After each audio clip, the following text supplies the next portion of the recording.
It's the week of October 19th, 2021. My name is Halen. And I am Alexis. Welcome to your Our story today takes us not only to Germany, but also back in time, kind of. Beethoven was born 250 years ago and has been one of the world's most loved composers and is famous for his 9 symphonies. Before he died, he began a new symphony, but never finished it. His melodies are often used in movies, TV shows, and even cartoons. When Beethoven died in 1827, he had some ideas for a 10th symphony, but all he had left behind were some notes about the piece and a few short bits of written music. Computer scientists and musicians have now used artificial intelligence to finish his 10th symphony. By uploading all of Beethoven's music, the computer was able to recognize patterns and themes that may have been used to finish the 10th symphony. The finished piece of work took over 2 years to complete, and it was performed for the first time 2 weeks ago.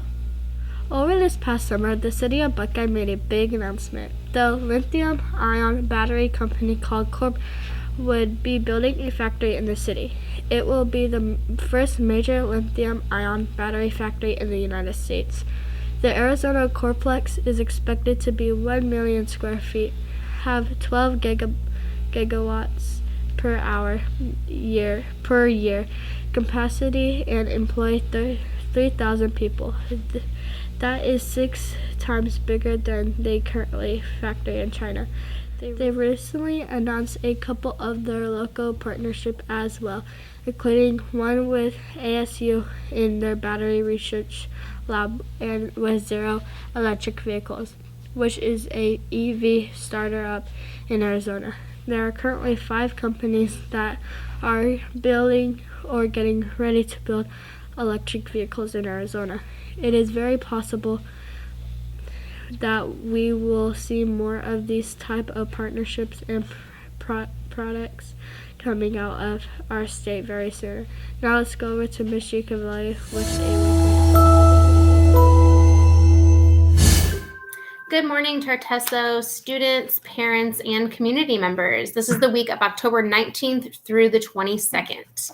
We will be passing out honor roll, principal's honor roll, and perfect attendance certificates today, and students will be able to take those home for quarter 1. Congratulations to all of our students that had perfect attendance or made the honor roll. We will also be having Galileo benchmark testing. All grades will be taking the math test today on Tuesday, and then grades 2 through 5 will take the ELA test on Wednesday, and 3 through 5 will take science on Thursday. We will do makeups on Friday. There will be after-school clubs this week. However, on Friday, there will be no drawing club with Mr. King because we have a leadership meeting. Today on Tuesday, we will have our Tartesso food truck in the parking lot from 5 to 8 p.m., and we hope that all students will participate in our dress-up day on October 29th. We will be having Halloween costumes allowed this year. However, there are specific guidelines, and we will be sending a flyer home. So parents, please make sure you read the flyer, specifically only masks that can cover the face and mouth that we've been allowing all school year, but no scary masks because they are too distracting. And we will have a couple contests for staff and students.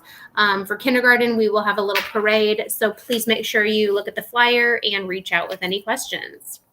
There's a safety patrol meeting on Thursday with Miss Rachel at 3:15. And we hope you all have a fabulous week. And if you have not filled out the parent survey, we would really love that feedback. So please fill that out at your convenience. It was sent via Remind with a link for all parents. Let's have a wonderful week. Thanks, Ms. Giacovelli. Here's Ms. William with Counseling Corner.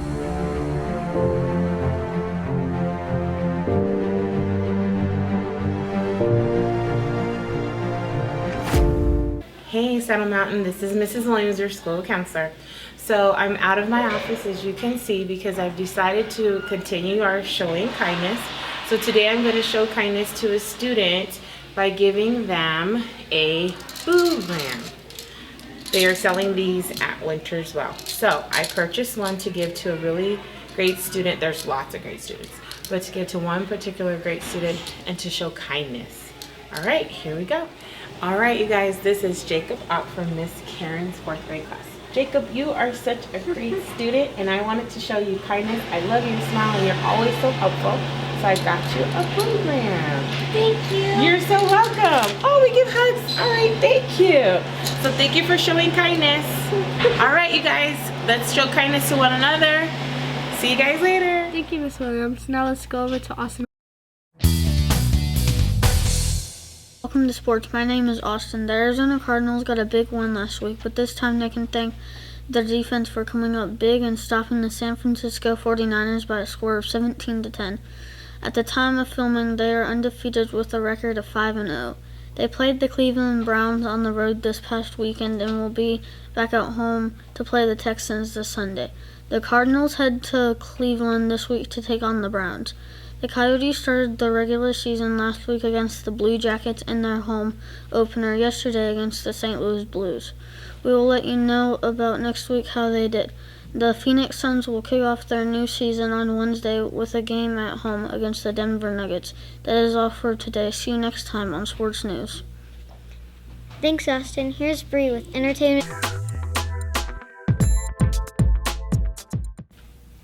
Welcome back to Entertainment News. I'm Bree. Now that the scary movies that were scheduled to come out have now came out, we can look towards the end of the year and see what other kids' movies will be coming out. Let's talk about the two big ones. First up is Clifford the Big Red Dog. It stars Darby Camp as Emily and Jack Whitehall as Uncle Casey. There are several other familiar faces in the film as well. In this movie, Emily and her uncle try to protect Clifford from becoming a science experiment. It is rated PG and comes out on November 10th. The next movie we'll look at is called Sing 2. It is the sequel to Sing, which came out 5 years ago. This one will also be rated PG. All of your favorite characters return in this sequel, where Buster Moon and his friends must persuade reclusive rock star Clay Calloway to join them for the opening of a new show. This comes out just a few days before Christmas. Well, that's all for this week. See you next Tuesday on Entertainment News. Thanks, Bree. Let's go over to Mika Mateo with Joke of the Week. Hello and welcome to Joke of the Week. My name's Mateo. And I'm Mika. Today's joke is, why did the Scarecrow win an award? I don't know. Why did the Scarecrow win an award? Because he was so good in his field.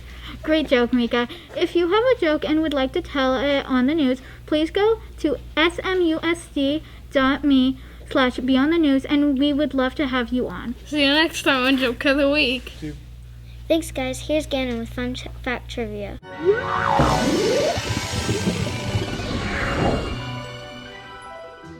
Welcome to Fun Fact Trivia. My name is Gannon. Did you know that October 19th is National Kentucky Day?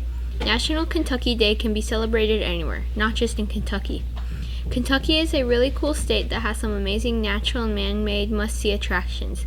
Kentucky is known for many things, like the famous Kentucky Derby, the Louisville Slugger Baseball Bat Factory, and the Civil War Museum. Your question today is, what famous attraction will you not find in Kentucky? A. Birthplace of Abraham Lincoln. B. The longest cave system in the world. C. The Great Smoky Mountains National Park. You have 10 seconds to make your decision.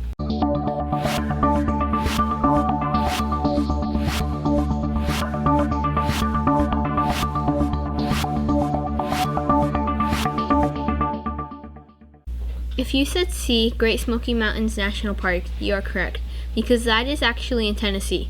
But Abraham Lincoln was born in Kentucky, and Mammoth Cave are some of the famous places to check out.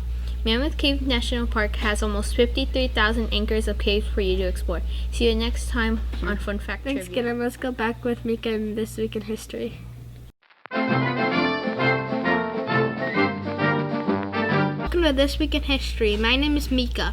This week, October 20th, marks the 218th anniversary of the Louisiana Purchase, when the U.S. Senate approved the treaty with France providing the purchase of the territory of Louisiana, which will double in size of the United States. Realizing that it was important to the U.S. at least maintain control of the mouth of the Mississippi River in the early in 1803, President Thomas Jefferson sent James Monroe to join the French Foreign Minister Robert Livingston in France.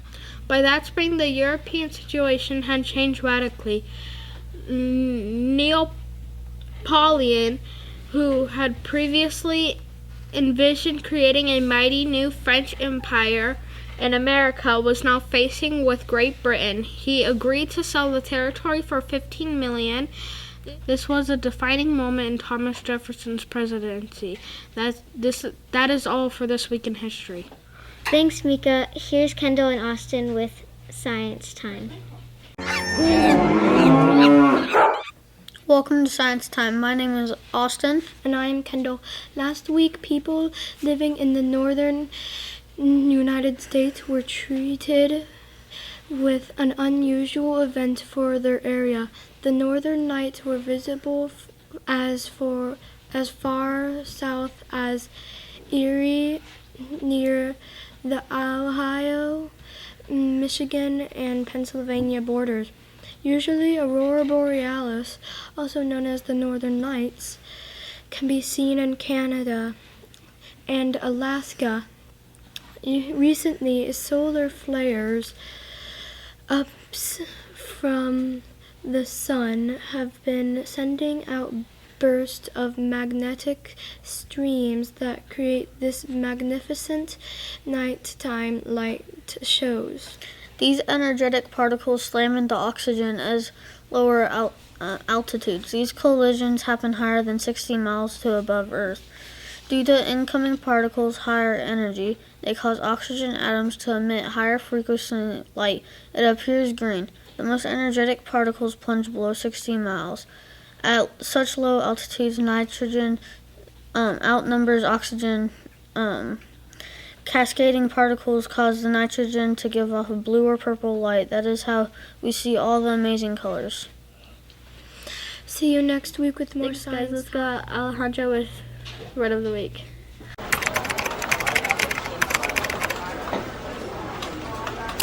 Welcome to Word of the Week. My name is Alejandra. This week's word is establish. Establish is a verb, and it means to set up something on a firm and a permanent basis. Here's how you can use it in a sentence. The first few days of school, we helped our teachers establish our set of classroom rules. See you next time on Word of the Week. Thank you, Alejandra. That is all for this episode of TNN. See you next time. Bye.